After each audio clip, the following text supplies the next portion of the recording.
নমস্কাৰ সকলোকে মই অন্য এটা ভিডিঅ'লৈ সকলোকে পুনৰবাৰ স্বাগতম জনাইছোঁ। এতিয়া মই আছোঁ স্কুলত ৰাতিপুৱা 9মান বাজিব হ'ল।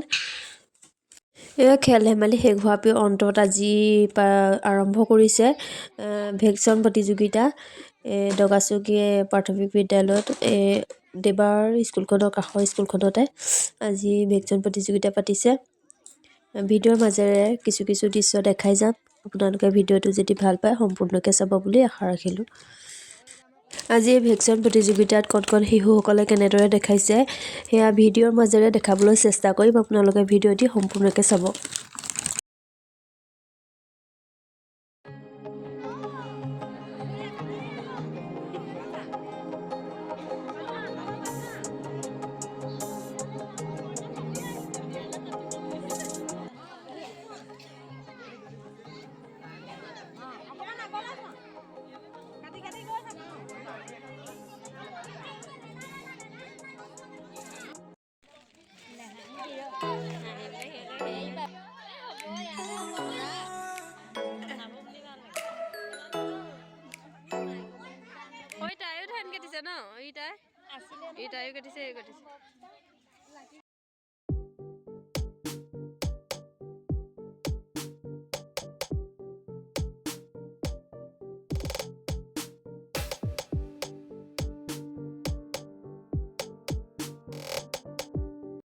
এয়া মৰম লগা কইনা চবকে চবগুটি বিলাই ফুৰিছে।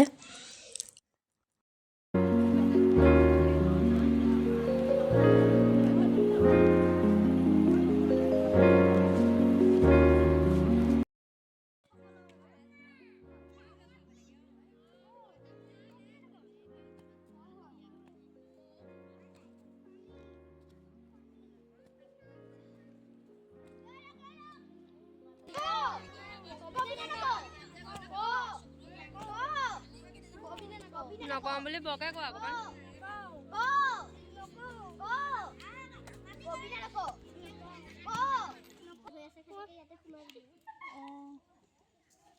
দে চকুটি দে কইনা চকুটি দে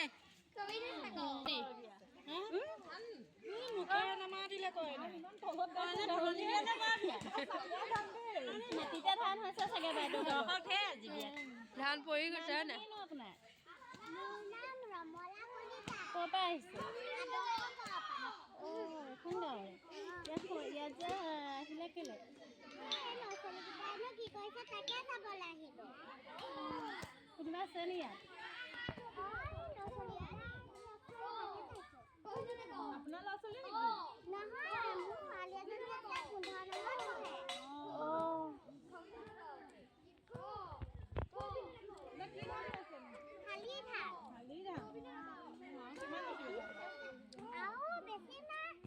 আপুনি বেলেগ ধানৰ খেতি নকৰে নি? জলপান খোৱা ধানৰ খেতি নকৰে?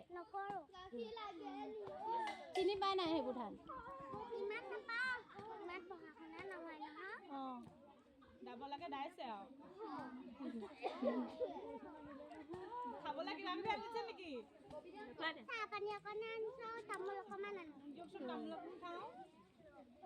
তামোল আনিছে। তামোল এখন খাম দেই।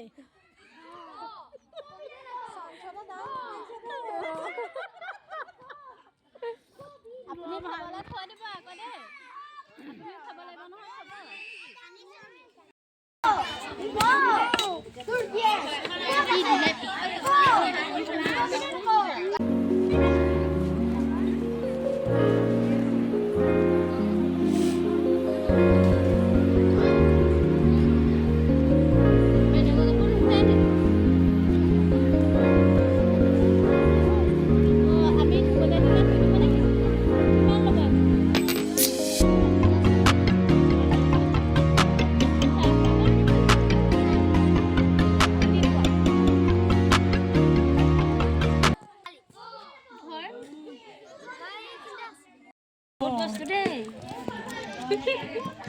কচু জলকীয়া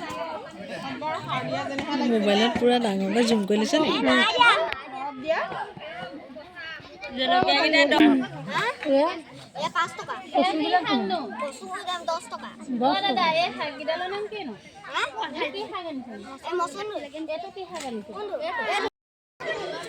কি লাগিব?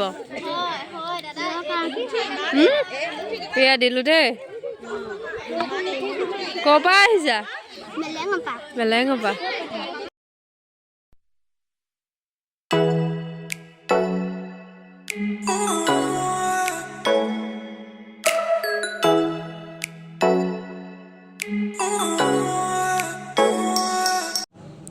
ভিডিঅ'টো এতিয়া ৰাতি ভাত বনোৱাৰ পৰা ষ্টাৰ্ট কৰিছোঁ এতিয়া মাংস বনাবলৈ লৈছোঁ মাংসৰ কাৰণে ৰেডি কৰি লৈছোঁ আলু পিঁয়াজ ওলকবি আৰু নহৰু আদা এইখিনি মছলা প্ৰয়োজন অনুসৰি দিব লাগিব এতিয়া কেৰাহী গৰম হ'ল তেলখিনি গৰম হ'ল এই পিঁয়াজখিনি এতিয়া ৰঙচুৱা হ'বলৈ ভাজি ৰাখিম মাংসখিনি আদা নহৰু পিঁয়াজ আৰু মছলা তেল হালধি নিমখ সকলোখিনি দি পেলাই মেৰিনেট কৰি ৰাখি থৈছিলোঁ এতিয়া পিঁয়াজখিনি ৰঙচুৱা হৈ আহিলত প্ৰয়োজন অনুসৰি হালধি দিলোঁ এতিয়া অকণমান লৰাই পেলাই মাংসখিনি দি অলপ সময়ৰ কাৰণে ভাজি ৰাখিম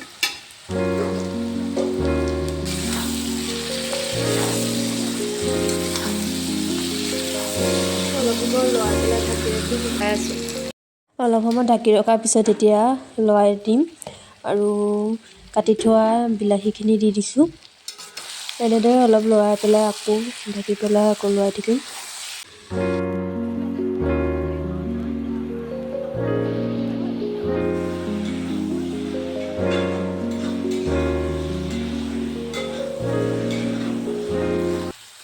অলপ সময় ঢাকি ৰখাৰ পিছত এয়া মাংস প্ৰায় সিজি উঠিছে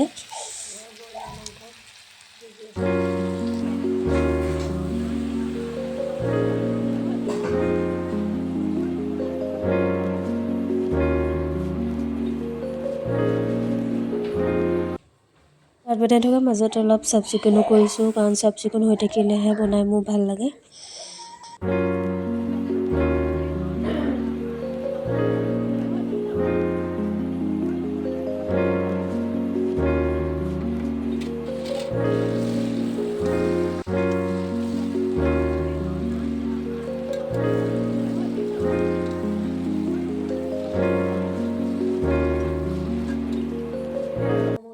অলপমান পানী দি এতিয়া সিজিব দিলোঁ আৰু ফাইনেল লুকটো দেখাই যাম ফাইনেলি আমাৰ মাংস ৰেডি হৈ গ'ল ভিডিঅ'টো ইমানটা সামৰণি মাৰিছোঁ আকৌ নতুন এটা ভিডিঅ'ৰ সৈতে পুনৰ আহিম আজিলৈ আহিছোঁ